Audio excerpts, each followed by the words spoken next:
నిజాలు రాస్తే తల 1000 ఒక్కలవుతుందని జెప్పి సాక్షికేమన్నా మునిశాపం ఏమన్నా ఉందేమో తెలీదు గానీ పాపం లెగిస్తే ప్రతిరోజు అబద్దాలే. పోనీ అబద్దాలలో గూడా కొద్దో గొప్పో వాస్తవాలుండేటట్టు ఏమన్నా కల్పించి రాస్తారా అంటే లేదు. అక్కడ జరిగిందొకటైతే వీళ్ళు రాసేదొకటి.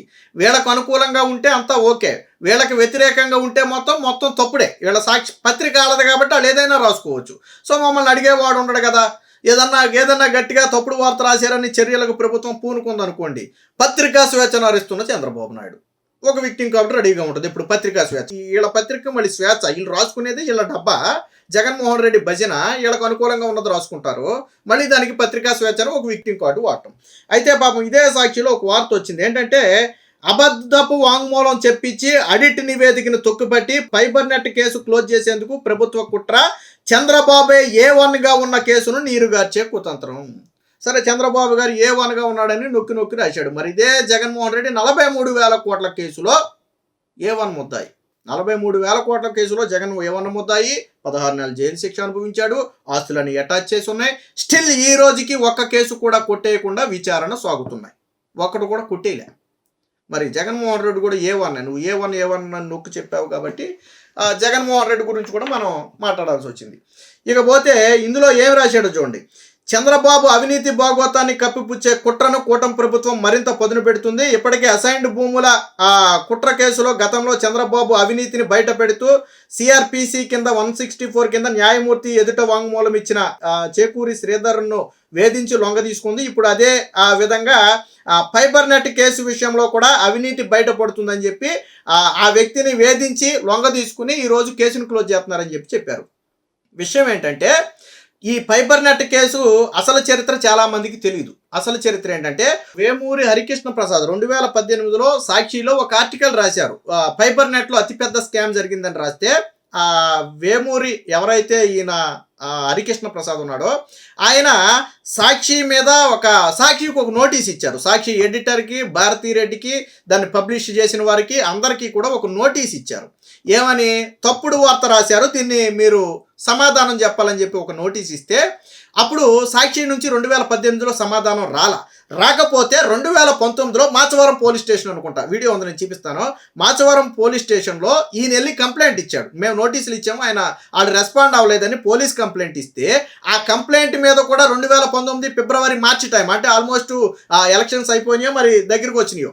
సో ఆ టైంలో ఏమైంది? ఈ కేసు తీసుకోకపోతే ఆయన మెజిస్ట్రేట్కి వెళ్తే, కోర్టుకి వెళ్తే కోర్టు ఆదేశాలు ఇచ్చింది. ఏమని?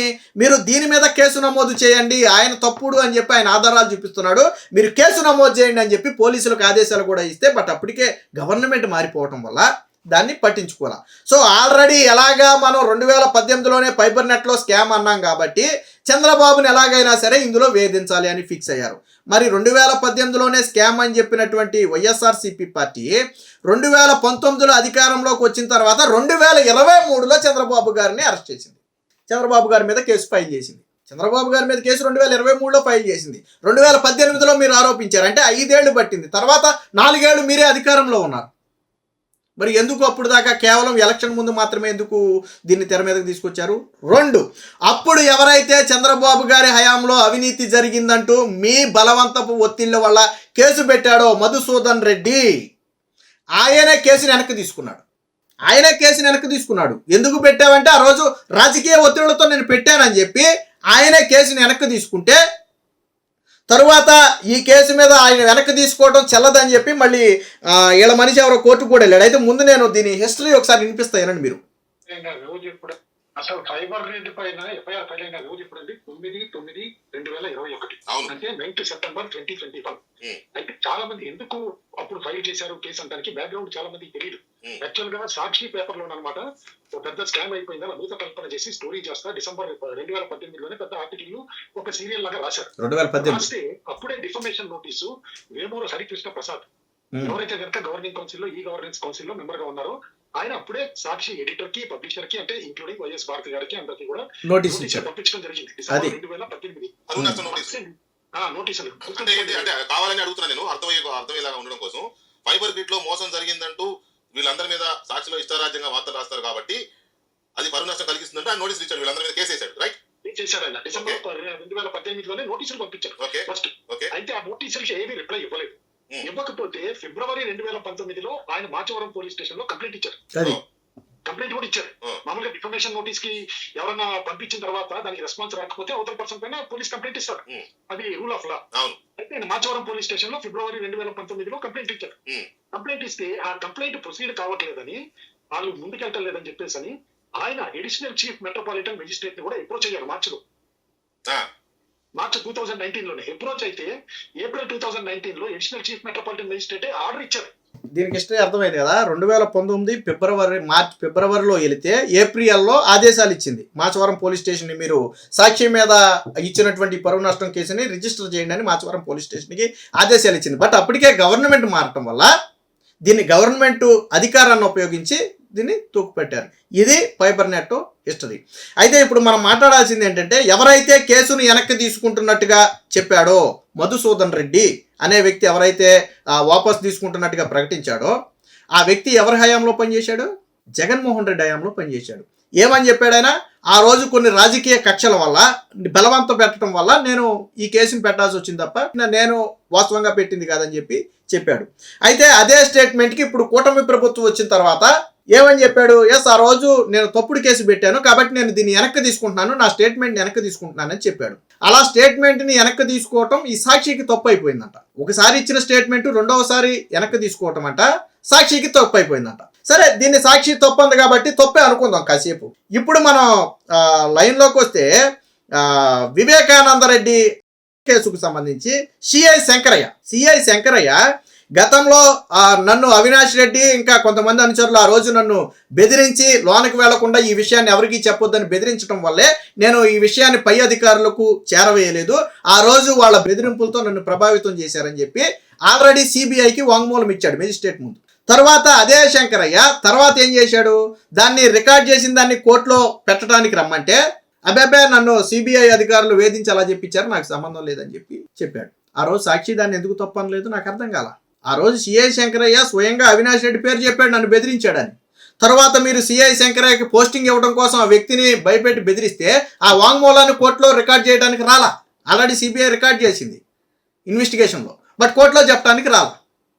ఆ రోజు సాక్షికి తప్పు కాల. కానీ ఈరోజు మీ బలవంతపు ఒత్తిళ్ల వల్ల నేను కేసు పెట్టానని స్వయంగా ఒప్పుకుని వెనక్కి తీసుకుంటే వీళ్ళకే తప్పు అయిపోయింది. పైగా పోనీ ఎక్కడితో వదిలిపెట్టారా? వీళ్ళు వదిలిపెట్టలేదు. వీళ్ళు ఎక్కడికి వెళ్ళారు?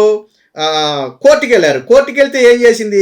గౌతమ్ రెడ్డి ఎవరైతే ఫైబర్ నెట్ కార్పొరేషన్ కేసులో వైసీపీ నేత, ఆ కార్పొరేషన్కు మాజీ చైర్మన్గా ఉన్నటువంటి గౌతమ్ రెడ్డి విజయవాడ కోర్టులో ఒక పిటిషన్ దాఖలు చేశాడు. ఏమని? ఏసీబీ కోర్టులో ఒక పిటిషన్ దాఖలు చేశాడు. సో పిటిషన్ దాఖలు ఏది? ఈ ఫైబర్ నెట్ అవినీతి కేసులో చంద్రబాబు మీద కేసుని సిఐడి ఉపసంహరించే ఇది జరుగుతుంది కాబట్టి ఇది వెనక్కి తీసుకోవద్దని చెప్పి ఒక ఫైల్ దాఖలు చేస్తే దాన్ని కొట్టేసింది కోర్టు. అసలు దీనికి విచారణ అర్హతే లేదని చెప్పి కొట్టేసింది. గౌతమ్ రెడ్డి వీళ్ళ నాయకుడు అంటే వీళ్ళు వెనకమాలు చేసిన దొంగ ప్రయత్నాలు కూడా కోర్టులో చెల్లుబాటు కాల. సరే, ఆయన ఏదో వాంగ్మూలం చెప్పాడు, అది బలవంతంగా చెప్పించారన్నారు, దాన్ని పక్కన పెడదాం.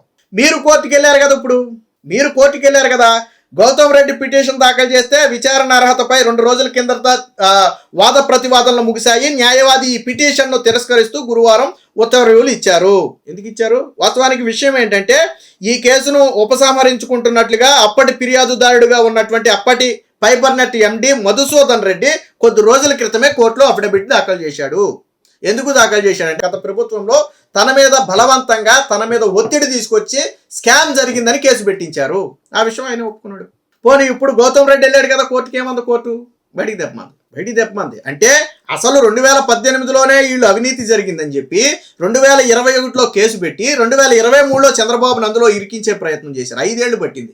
పోనీ 2023 నుంచి 2024 ఎలక్షన్ జరిగే వరకు దాదాపుగా 1 ఏడాదికి పైగా మీరు అధికారంలో ఉన్నారు. చంద్రబాబు మీద ఈ కేసును నిరూపించారా?